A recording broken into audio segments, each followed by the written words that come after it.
Okay mga ka-TH, good morning. Kung nakikita nyo, ito ay isang GoPine 22. Ngayon, tinanggal ko na siya. Ito yung ano nyo, wala na yung circuit nya. Ginawa ko na lang siya ng ito. Kasi nandito yung pihita nya, nandito yung controller nya. Yung 4 na knob, nandito. Tapos dyan. And then, kasi hindi magkakasya yung circuit natin. Ang gagaya ng ganito, hindi makakasya dyan. So dito natin siya ilalagay. So kagaya ng Depanter, yung kay Surigao-san. So ganito siya ka-TH.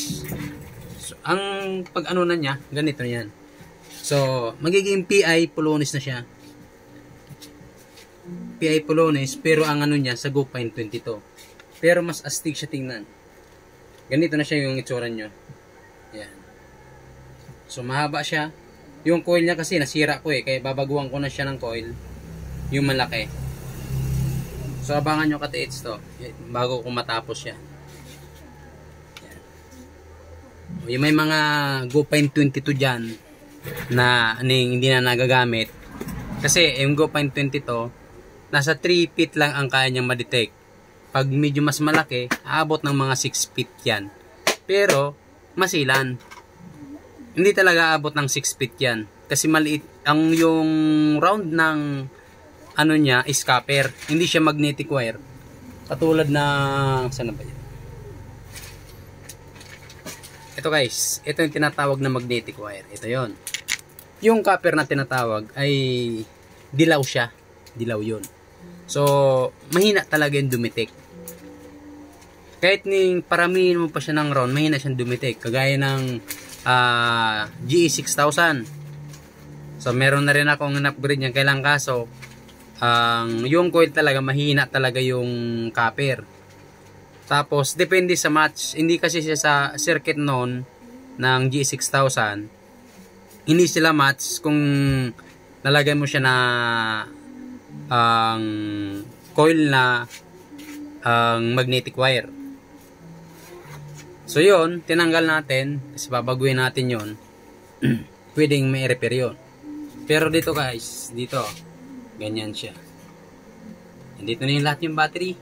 Tapos dito, tapos yung nandito, dito natin ilalagay yung mga controller nya. Controller knob. So ipapakita ko sa inyo. Then ito nga pala yung in-order ko sa Lazada. Ito yung sa PI Polonis natin na nandito. Yan. So maraming nagtatanong sa atin. So dito yan. Sabit dito. Yan.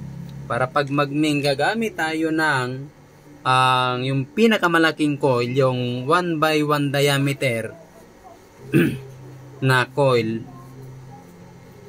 hindi tayo mahirapan. Yan. Pwede natin isabit dito. Yan. And then, yung isang gagawin natin na PI Polonis ay iba't ibang itsura. Yung PI Polonis natin dito, so dito, kaya natin maglagay ng another coil kung gugustuhin natin. Kahit palakihin. Basta magaan. Hindi mabigat. Kasi yung nandito, dapat mas magaan lang. Huwag ka nang mabigat ng konti. So ito, kung makikita nyo, mas maganda kasi adjustable yan. Oh. Yan.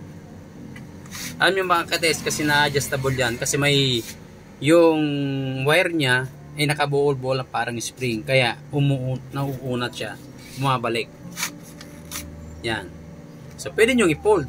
Kung gugustuhin nyo, fold nyo. Pagkatapos ito naman, ito tatanggalin nyo ng saksakan.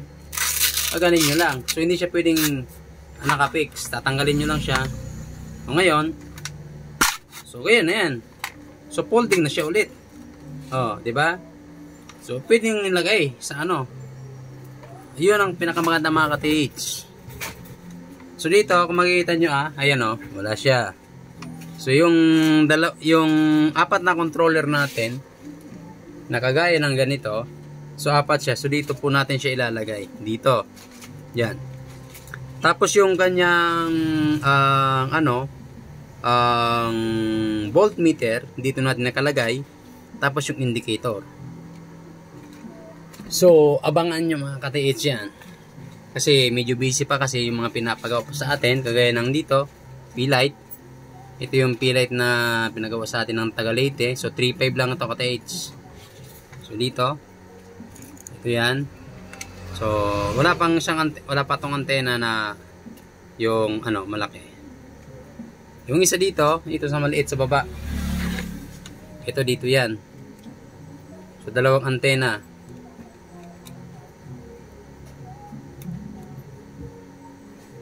Yan. So dito yan. Tapos yung isang antena niya,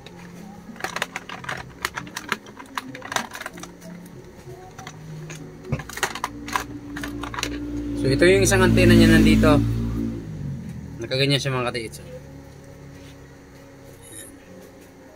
So pailawin natin. So kada niyan, so kada switch may ilaw. So dito, switch natin dito sa kabila. Yan. Tayo muna natin.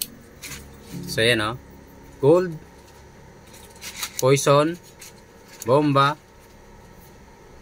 tunnel, platinum, at alkitran. So 6 target mga ka-TH. So tanggalin muna natin. Yan. So limbawa, pag gold lang. So ditik na yan. Yan. Papunta siya doon.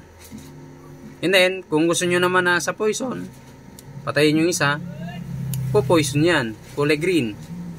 And then, sa bomba naman, kulay pula.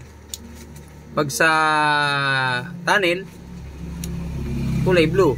Yan Yan. Ilawin natin. Yan. Kulay blue yan pag tunnel. Yan Yan.